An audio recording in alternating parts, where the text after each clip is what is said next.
Hello hi എല്ലാവർക്കും പുതിയൊരു വീഡിയോയിലേക്ക് സ്വാഗതം. ഇന്ന് നമ്മൾ പഠിക്കുന്നത് റീസണിംഗ് ആണ്.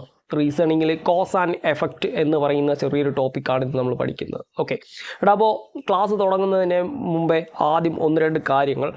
ഈ ക്ലാസ് RPF മാത്രമായിട്ട് അല്ല നമ്മൾ എടുക്കുന്നത്. NTPC, ഗ്രൂപ്പ് ഡി, പിന്നെ ഇപ്പോൾ വരാൻ പോകുന്ന ALP അസിസ്റ്റൻ്റ് ലോക്കോ പൈലറ്റ്, പിന്നെ അതുപോലെ ടെക്നീഷ്യൻ എന്നീ പരീക്ഷകൾക്കും കൂടി നിങ്ങൾക്ക് ഈ ഒരു ടോപ്പിക്ക് വിനിയോഗിക്കാം. ഓക്കെ അപ്പോൾ ഏറ്റവും എളുപ്പമായിട്ടുള്ള രീതിയിൽ അല്ലെങ്കിൽ ഏറ്റവും മനസ്സിലാകുന്ന രീതിയിലാണ് പഠിപ്പിക്കുന്നത് എന്നാണ് എൻ്റെ ഒരു വിശ്വാസം. ഓക്കെ അപ്പോൾ ഈ വീഡിയോ നിങ്ങൾക്ക് ഉപയോഗപ്പെടുന്നു എങ്കിൽ ലൈക്ക് ചെയ്യുക, ഷെയർ ചെയ്യുക, സബ്സ്ക്രൈബ് ചെയ്യുക. ഓക്കെ പിന്നീട് ഒരു കാര്യം കൂടെ എന്താണെന്ന് പറഞ്ഞു കഴിഞ്ഞാൽ, ഒരുപാട് ആൾക്കാർ SSC GDയുടെ റിസൾട്ട് വന്നിട്ട് പഠിക്കാം എന്ന് കരുതിയിട്ടൊക്കെ ഇരിക്കുന്ന ഒരുപാട് ആൾക്കാരുണ്ട്. മക്കളെ, റിസൾട്ടൊക്കെ വരും. ഓക്കെ റിസൾട്ടൊക്കെ ഈ മാസം തന്നെ എന്തായിരുന്നാലും 1-2 ആഴ്ചയ്ക്കുള്ളിൽ എന്തായിരുന്നാലും ഉണ്ടായിരിക്കും. ഓക്കെ ഞാൻ ഒഫീഷ്യൽ അല്ലാത്തത് കൊണ്ടാണ് ഞാൻ പറയാത്തത്. 13-ാം തീയതി വരുമെന്നൊക്കെ ഒരു റൂമറുണ്ട്. ഓക്കെ കേൾക്കുന്നുണ്ട്. അപ്പോൾ 13-ാം തീയതി വരുന്നെങ്കിൽ വരട്ടെ. ഓക്കെ അതിൻ്റെ പാട്ടിനങ്ങ് വിട്ടേക്ക്, നിങ്ങൾ പഠിക്കുക. ഇപ്പോൾ അടുത്ത പരീക്ഷയ്ക്ക് വേണ്ടി തയ്യാറാക്കുക. ഫിസിക്കലൊക്കെ വരുമ്പോൾ നമുക്ക് അതിനനുസരിച്ച് പോവാം. ഓക്കെ അപ്പോൾ തൽക്കാലം നിങ്ങൾ എന്ത് ചെയ്യുക, ഇപ്പോൾ RPFന് വേണ്ടിയിട്ട് നന്നായിട്ട് പഠിക്കുക. നല്ല ഒരു കോമ്പറ്റീഷനുള്ള ഒരു എക്സാമാണ് RPFൻ്റെ. ഓക്കെ അപ്പോൾ എല്ലാവരും നന്നായിട്ട് പഠിക്കുക. അപ്പോൾ നമുക്ക് ആദ്യത്തെ പരിപാടി എന്താണ് എന്ന് നോക്കാം. ഓക്കെ നിങ്ങൾക്ക് സ്ക്രീനിൽ കാണാൻ സാധിക്കും. ഓക്കെ ഇപ്പോൾ ഒന്നുമില്ല അതിനകത്ത്, വെറുതെ നോക്കണ്ട. ഓക്കെ അപ്പോൾ സ്ക്രീനിൽ നിങ്ങൾക്ക് ഇപ്പോൾ ഞാനൊരു 2-3 കാര്യങ്ങൾ പറയും. ഓക്കെ നമ്മൾ ഈ എന്താണ് ഈ കോസ് ആൻഡ് ഇഫക്റ്റ്. ഓക്കെ ഒരു കാരണം ആദ്യം ഉണ്ടാകുന്നു, അതിൻ്റെ അനന്തരഫലം തൊട്ട് പിന്നാലെ ഉണ്ടാകുന്നു. ഇതാണ് സംഭവം. ഓക്കെ ഇതാണ് സംഭവം. ഓക്കെ ഇതിനെയാണ് നമ്മൾ എന്തെന്ന് പറയുന്നത്, കോസ് ആൻഡ് ഇഫക്റ്റ് എന്ന് പറയുന്നത്. ഓക്കെ കോസ് ആൻഡ് ഇഫക്റ്റ് എന്ന് പറയുന്നത്. അപ്പോൾ നമുക്കൊരു പരീക്ഷയ്ക്ക് തരുന്നത് ഒരു 2 സെൻറ്റൻസ് തരും. ഇതിൽ കോസ് ഏത് അല്ലെങ്കിൽ ഇതിൽ ഇഫക്റ്റ് ഏത് എന്നൊക്കെയാണ് പരീക്ഷയ്ക്ക് ചോദിക്കാം. ഓക്കെ അങ്ങനെയുള്ളൊരു പ്രീവിയസ് ക്വസ്റ്റ്യനാണ് ഞാനിപ്പോൾ എടുത്ത് വച്ചിരിക്കുന്നത്. ഓക്കെ അപ്പോൾ ഇതിൽ നോക്കിക്കോ, കോസ് ആൻഡ് എഫക്റ്റിൽ വരുന്നത് ആദ്യത്തെ 1-ാമത്തെ സെൻറ്റൻസ് ഇതാണ്: മൃഗശാല അധികൃതർ ഒരാഴ്ച മൃഗശാല അടച്ചിടും. ഇട്ടോട്ടെ, നമുക്കെന്താ ഇടമോട്ടെ, നീ പഠിപ്പിക്കുന്നെങ്കിൽ പഠിപ്പിച്ചിട്ട് പോ. അങ്ങനെയല്ല, മീൻസ് ഇത് ക്വസ്റ്റ്യനാണ്. ഓക്കെ മൃഗശാല അധികൃതർ ഒരാഴ്ച മൃഗശാല അടച്ചിടും. ഓക്കെ രണ്ടാമത്തത്, അടുത്ത ആഴ്ച മൃഗശാലയിൽ ഒരു പുനർനിർമ്മാണം നടക്കും. ഓക്കെ ഇതാണ് ഇതിൻ്റെ സ്റ്റേറ്റ്മെൻ്റ് എന്ന് പറയുന്നു. ഓപ്ഷൻ നോക്കിയോ, പ്രസ്താവന 2 കോസും പ്രസ്താവന 1 എഫക്റ്റുമാണ്. യവൻ്റെ പോസ് കാരണം ദൈവമേ പഠിക്കാനൊന്നും വൃത്തിയില്ലല്ലോ. ഇവിടെ അങ്ങനെ പറയരുത്. ഓക്കെ കോസ് കാരണം. ഓക്കെ അപ്പോൾ പ്രസ്താവന 2 എന്ന് പറയുന്നത് കോസും പ്രസ്താവന 1 എഫക്റ്റുമാണ്. ഓക്കെ ഇനി രണ്ടാമത്തെ ഓപ്ഷൻ, ഇരു പ്രസ്താവനകളും ഇൻഡിപെൻഡൻറ്റ് കോസാണ് അല്ലെങ്കിൽ എഫക്റ്റാണ്. ഇനി പ്രസ്താവന 1 കോസും പ്രസ്താവന 2 ഇഫക്റ്റുമാണ്. അടുത്ത ഡി, ഇതൊന്നുമല്ല. നന്നായി, വളരെ സന്തോഷം. ഓക്കെ അപ്പോൾ ഇതിൽ എന്താണ് എന്ന് നമുക്ക് നോക്കാം. നോക്കിയോ, ഈ സെൻറ്റൻസ് ഒന്ന് വായിച്ച് നോക്കിയാൽ തന്നെ നിങ്ങൾക്ക് കാരണങ്ങൾ പിടികിട്ടും, വളരെ വ്യക്തമായിട്ട് പിടികിട്ടും.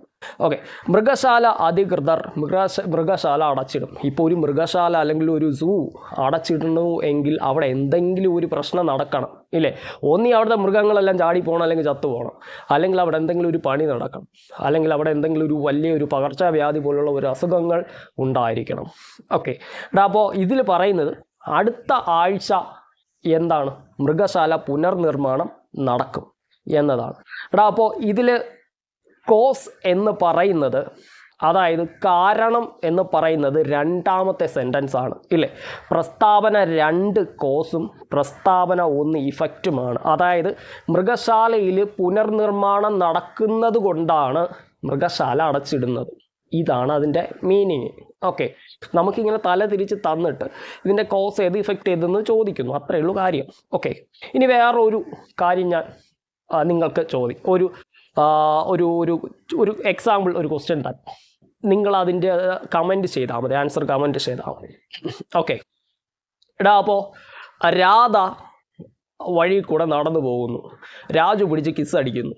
ഓക്കെ രാജുവിൻ്റെ അല്ലെങ്കിൽ രാധയുടെ വീട്ടിൽ നിന്ന് ആൾക്കാർ വന്ന് രാജുവിനെ പഞ്ഞിക്കിടുന്നു. ഇതിൽ കോസ് ചെയ്ത് ഇഫക്റ്റ് ചെയ്ത്. ഓക്കെ നിങ്ങൾ എന്ത് ചെയ്യുക, ഇതിൽ നിങ്ങൾ കമൻറ്റ് ചെയ്യുക. ഓക്കെ, ശരി. അടുത്ത അപ്പോൾ ഇതിൻ്റെ ഉത്തരം നിങ്ങൾക്ക് കിട്ടി എന്ന് വിശ്വസിക്കുന്നു. മൃഗശാല അധികൃതർ മൃഗശാല അടച്ചിടുന്നുണ്ട് ഒരാഴ്ച. അടുത്ത ആഴ്ച മൃഗശാലയിൽ ഒരു പുനർനിർമ്മാണം നടക്കും.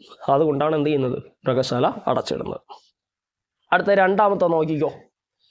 രണ്ടാമത്തതിൻ്റെ ചോദ്യം, ഇന്ത്യ ഗവൺമെൻറ് കർശന ഗതാഗത നിയമങ്ങൾ പൗരന്മാർക്കായി നടപ്പിലാക്കി.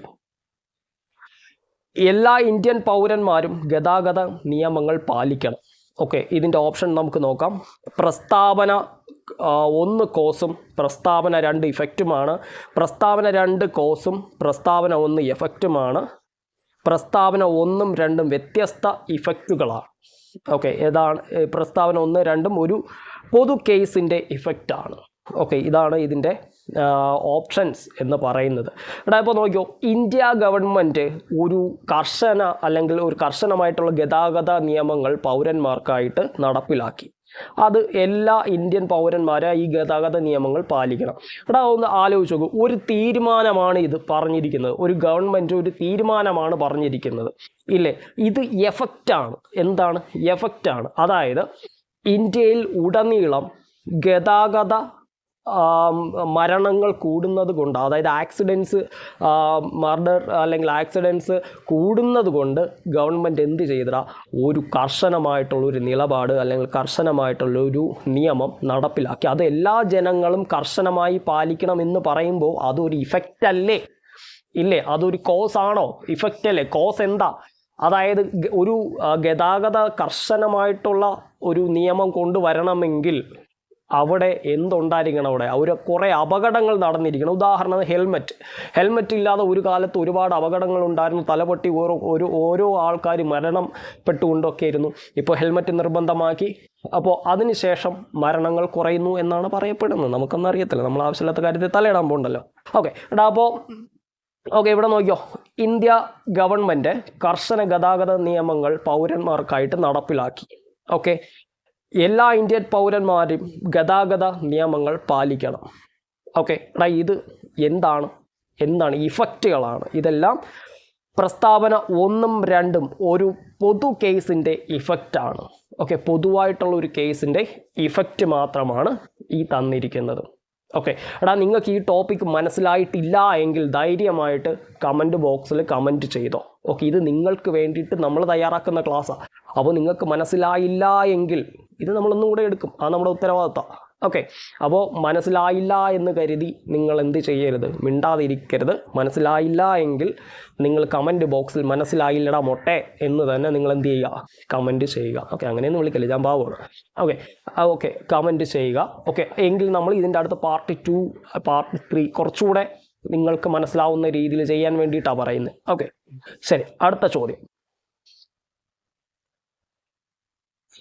ഒന്നാമത്തെ സ്റ്റേറ്റ്മെൻറ്റ്, ജില്ലയിൽ കഴിഞ്ഞ 4 വർഷക്കാലമായി സാക്ഷരതാ നിരക്ക് വർദ്ധിച്ചു വരുന്നു. ഓക്കെ, വളരെ നല്ലൊരു കേസാണ്. ഓക്കെ, സാക്ഷരതാ നിരക്ക് വർദ്ധിച്ചു വരുന്നു. രണ്ടാമത്തെ ചോദ്യം, ജില്ലാ ഭരണകൂടം കഴിഞ്ഞ കുറേ വർഷക്കാലമായി സാക്ഷരതാ മിഷനിൽ ജോലി ചെയ്യുന്നവർക്കായി പരിശീലന പരിപാടികൾ സംഘടിപ്പിച്ചിരിക്കുന്നു. ഓക്കെ, അപ്പോൾ ഇത് എന്താണ് എന്നതാണ് ചോദ്യം. ഓക്കെ, ഓപ്ഷൻ നോക്കാം. പ്രസ്താവന 1 കോസും പ്രസ്താവന 2 ഇഫക്റ്റുമാണ്. പ്രസ്താവന 2 കോസും പ്രസ്താവന 1 ഇഫക്റ്റുമാണ്. പ്രസ്താവന 1ഉം 2ഉം വ്യത്യസ്തമായിട്ടുള്ള കോസുകളാണ്. ഓപ്ഷൻ ഡി ഇതൊന്നുമല്ല എന്നതാണ് ചോദ്യം. ഓക്കെ, അപ്പോൾ ഒന്ന് ആലോചിച്ച് നോക്കിയാൽ, ജില്ലയിൽ കഴിഞ്ഞ 4 വർഷക്കാലമായിട്ട് സാക്ഷരതാ നിരക്ക് വർദ്ധിച്ചു വരുന്നു. സാക്ഷരതാ നിരക്ക് വർദ്ധിച്ചു വരണമെങ്കിൽ അവിടെ ഗവൺമെൻറ്റിൻ്റേതായിട്ടുള്ള രീതിയിൽ നല്ല കുറേ പരിപാടികൾ നടത്തി. അതിൻ്റെ ഫലമാണ് എന്ത് ചെയ്തത്, 4 വർഷക്കാലമായിട്ട് ജില്ലയിൽ എന്ത് ചെയ്തിരുന്നത്, സാക്ഷരതാ നിരക്ക് കൂടിയത്. സാക്ഷരത എന്ന് പറയുമ്പോൾ നിങ്ങൾക്കറിയാമല്ലോ, എഴുത്തും വായനയും അറിഞ്ഞുകൂടാത്ത ആൾക്കാർക്ക് അത് പറഞ്ഞു കൊടുക്കുന്ന പദ്ധതി അല്ലെങ്കിൽ അത് പറഞ്ഞു കൊടുക്കുന്നതിനെയാണ് എന്തെന്ന് പറയുന്നത്, സാക്ഷരത എന്ന് പറയുന്നത്. അപ്പോൾ ഇവിടെ നോക്കിയോ, അപ്പോൾ ചുമ്മാ നമുക്ക് ഈ സാക്ഷരത കൂടത്തില്ലല്ലോ. അതിനു വേണ്ടി ആരെങ്കിലൊക്കെ മെനക്കെട്ട് കഴിഞ്ഞാൽ മാത്രമേ എന്ത് ചെയ്യത്തുള്ളൂ, സാക്ഷരത കൂടത്തുള്ളൂ. ഓക്കെ, അപ്പോൾ ഇവിടെ നോക്കിക്കോ, ജില്ലാ ഭരണകൂടം കഴിഞ്ഞ കുറേ വർഷങ്ങളായിട്ട് സാക്ഷരതാ മിഷനിൽ പ്രവർത്തിച്ചു കൊണ്ടിരുന്ന ആളുകൾക്ക് പരിശീലനം നൽകി. അതിൻ്റെ ഫലമായിട്ടാണ് എന്ത് ചെയ്തത്, ഈ സാക്ഷരത ജില്ലയിൽ കൂടിയത്. അപ്പോൾ ഈ പറഞ്ഞിരിക്കുന്ന പ്രസ്താവന 2 എന്ന് പറയുന്നത് കോസും, പ്രസ്താവന 2 കോസും പ്രസ്താവന 1 അതിൻ്റെ ഇഫക്റ്റുമാണ്. അപ്പോൾ നമ്മുടെ ഇവിടുത്തെ answer option B. Okay, option B ആയിട്ട് വരും. പറഞ്ഞത് മനസ്സിലായോ? ഓക്കെ, ശരി. അങ്ങനെയാണെങ്കിൽ അടുത്ത ചോദ്യം.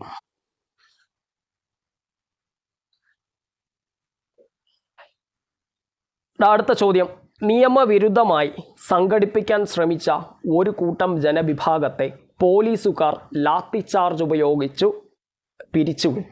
വളരെ നല്ല കാര്യം. ഓക്കെ, പിരിച്ചുവിട്ടു. പൗരസംരക്ഷണ സമിതി പോലീസിൻ്റെ അതിക്രമങ്ങളിൽ പ്രതിഷേധിച്ച് പൊതുപണിമുടക്കിന് ആഹ്വാനം ചെയ്തു.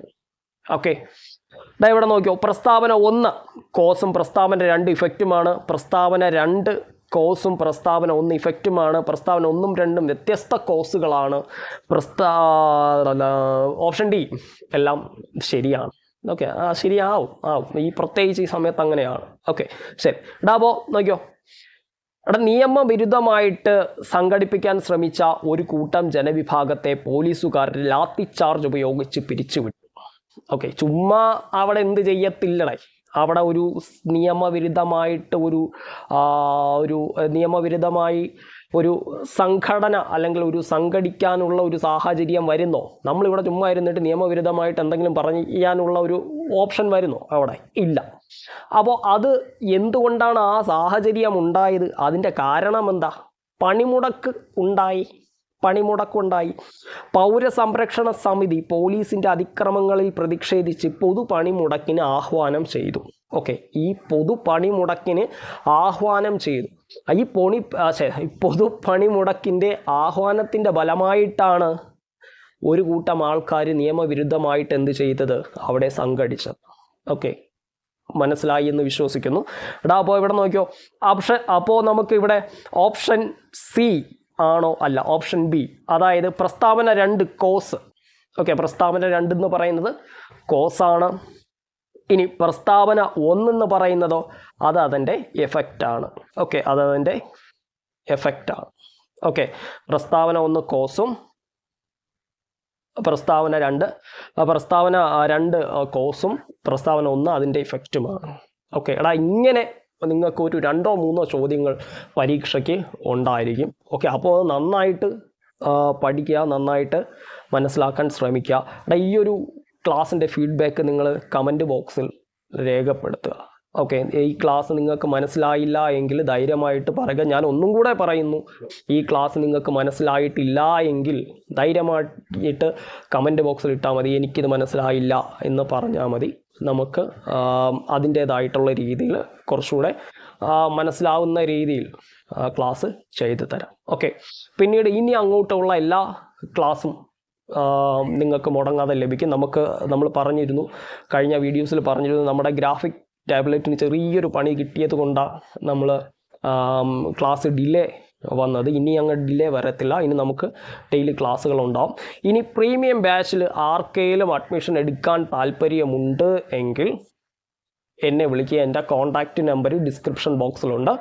ഓക്കെ, എന്നെ കോൺടാക്റ്റ് ചെയ്താൽ മതി. നമുക്കിതിൽ റെക്കോർഡ് ക്ലാസ്, ലൈവ് ക്ലാസ്സും വരുന്നുണ്ട് പ്രീമിയം ബാച്ചിൽ. പിന്നീട് PDF നോട്ട്സ്, എക്സാംസ് നമ്മൾ തുടങ്ങിയിട്ടില്ല, ഇനി നമ്മൾ തുടങ്ങും. ഓക്കെ, എക്സാംസ് പോലുള്ള കാര്യങ്ങളെല്ലാം ഉണ്ടായിരിക്കും. പിന്നീട് മെൻറ്റർഷിപ്പ് പോലുള്ള പരിപാടിയും കാര്യങ്ങളെല്ലാം ഉണ്ടായിരിക്കും. ഓക്കെ, അപ്പോൾ പൂർണ്ണമായിട്ടും നിങ്ങൾക്ക് വളരെയധികം ഉയർന്ന മാർക്ക് വാങ്ങിക്കാൻ വേണ്ടിയിട്ട് ഉറപ്പായിട്ട് സാധിക്കും. കഴിഞ്ഞ ബാച്ചുകളെ അപേക്ഷിച്ച് ഒരുപാട് അപ്ഡേഷൻസ് നമ്മൾ ഈ ഒരു ബാച്ചിലോട്ട് വരുത്തിയിട്ടുണ്ട്. പുതിയൊരു അസ്ത്ര ബാച്ചിലോട്ട് നമ്മൾ വരുത്തിയിട്ടുണ്ട്. ഓക്കെ, അപ്പോൾ താല്പര്യമുള്ളവർ ജോയിൻ ചെയ്യുക. അപ്പോൾ അടുത്ത വീഡിയോയിൽ കാണാം. അതുവരെ എല്ലാവർക്കും ബൈ ബൈ.